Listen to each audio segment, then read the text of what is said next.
Rohingya, a few hundred in Sri Petaling, says attendee tested negative of Covid-19.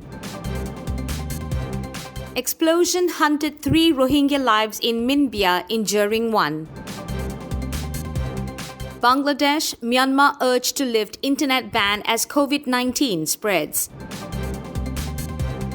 As the Covid-19 spreads faster, Rohingya leaders, activists, and media worldwide spare no effort to create awareness about the outbreak of Covid-19 among and to urge their communities, both in diaspora and homeland, to stick to the preventive measures, obey the local law, and follow the medical instructions, including MCO, Covid-19 tests, etc., with special emphasis on the issue of the few hundreds of them in Malaysia who attended the Tabligh program recently. There are a few hundred Rohingya refugees in Malaysia who participated in the Tabligh gathering held from February 28 to March 1, 2020 in Sri Petaling, Kuala Lumpur, that many confirmed cases of infection in Southeast Asia have a link to. Though it was an international gathering, the issue of several Rohingya refugee attendees made headlines in local and even foreign media, as it was so exaggeratedly portrayed by Reuters that terrified not only the whole community but also the country and may stir anti-refugee Rohingya sentiment among host community, saying Malaysian authorities are trying to track down an estimated 2,000 Rohingyas who attended a Muslim gathering without proper fact check and thinking the possible consequence. According to Health DG, the attendance was as high as 16,000 people, up from the original figure of around 10,000. Of the attendees, 14,500 were Malaysians and the rest 1,500 were foreigners from around the region. How Rohingya could be 2,000 despite the fact that there were attendees from the Southeast Asian and subcontinent. Rohingya Vision has contacted several community and Tabligh leaders who described the number mentioned in the Reuters report as exaggerated and illogical and denied the accusation that the Rohingya attendees tarried to be tested. Haji Farid, a leading Rohingya Tabligh figure, said Rohingya attendees were a few hundred in Sri Petaling. General Rohingyas didn't attend the event, adding, actually the gathering was a special event for ulama and kudama, scholars and seniors. So there is no question for public Rohingyas to attend. Most of the Rohingya attendees attended at the end to join just the final dua, supplication, that doesn't cause to intermingle in the crowd. As it was a special program, the ones who joined the full event won't outnumber even 50 because according to Farid, the scholars and senior members playing a leading role in Tabligh to be eligible to attend this event are less than this. Another devotee member, Muhammad Y, told Rohingya Vision that many of the attendees have undergone proper medical screening for Covid-19 and the ones known to him, including aforementioned Farid, were tested negative, while many others were returned by the clinics or hospitals without being tested due to the lack of any symptoms. Perhaps according to Farid, this is the reason why other participants are reluctant to go for testing as they don't see COVID-like symptoms. Yet, we are urging every participant in Tabligh gathering and even non-participants with symptoms, regardless of having UNHCR card or not, to be tested for coronavirus, assuring safety and zero costs. Follow preventive measures and MCO, told Bo Ming Nang, president of Rohingya Society in Malaysia, who has recently guided his society through a live video and posted in Facebook. Malaysian medias are writing 2,000 Rohingyas gathered at Sri Petaling religious gathering. Do these medias have any evidence that 2,000 Rohingyas participated at or in this gathering? We Rohingya communities would like to know this because we are serious about this issue. The reporters wrote the news without any evidence and some reporters do not know who are Rohingyas and who are Myanmar Muslims. If something happens, the reporters write news by using the Rohingyas' name. Almost all the Rohingya refugees are heavy and manual labor working for wages. Their survival, food and hand-to-mouth income made them too busy to even have time for their family, let alone to forget Tabligh. With 2,000 suspected people staying behind untested, if the situation worsens, the host community one day will forget that the virus comes from China and not Rohingyas, as Rahmat Ali commented. Anwar S. Muhammad commented, how come they reported incorrectly incorrect numbers in an extremely sensitive case in the first place? Will Reuters take responsibility if Rohingyas are subjected to any forms of punishment because of their irresponsible reporting?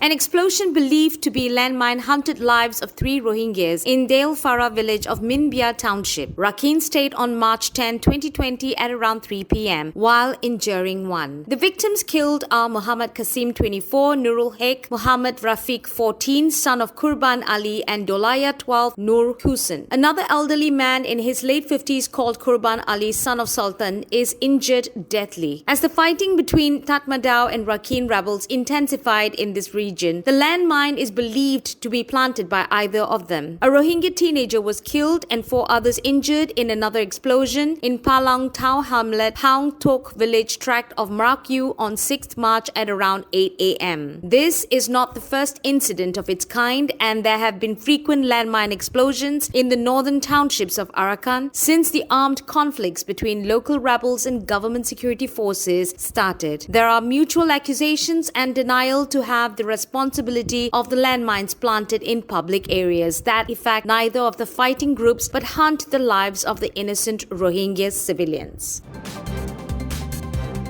As the Covid-19 spreads all over the world, killing thousands and infecting tens of thousands, Rohingya activists are concerned about the refugees in Bangladesh. IDPs in Myanmar camps and open-air prisoners in the ground of Arakan and have urged both Bangladesh and Myanmar to unblock the internet access. European Rohingya Council, ERC, in a statement released on March 12, 2020, said Rohingya has been denied internet access in Bangladesh refugee camps and inside Myanmar for several months. Rohingya community is unable to get up-to-date information about the coronavirus infection and its preventive measures. It added, therefore, the European Rohingya Council urges the government of Bangladesh and Myanmar to lift the restriction on internet access so that the Rohingya community is able to get up-to-date information on coronavirus and its preventive measures to stop coronavirus infection among Rohingya community. Not only internet 3G, 4G services, but also direct phone calls and even mobile uses are restricted. It is impossible for the refugees to get up-to-date information on the situation, preventive measures, guidelines on a healthy lifestyle, and to contact in emergency cases. Mojib Ullah, an activist from Australia, writes, "The World Health Organization just declared coronavirus a pandemic. We appeal to BD government to consider lifting network blackout in refugee camps, allowing over 1 million refugee access to information as part of awareness." World Health Organization declared the outbreak of the new virus a pandemic. The virus is rapidly spreading all over the world with a dramatic increase in deaths and infections. Fears and concerns over coronavirus are also growing, and refugees are seen as more vulnerable than others. Bangladesh has confirmed several cases recently. In such an emergency situation, people, especially in camps and rural areas, rely on the internet, radio, television, and other media so as to get up-to-date information and accordingly to take necessary precautions to keep themselves and their loved ones safe and healthy.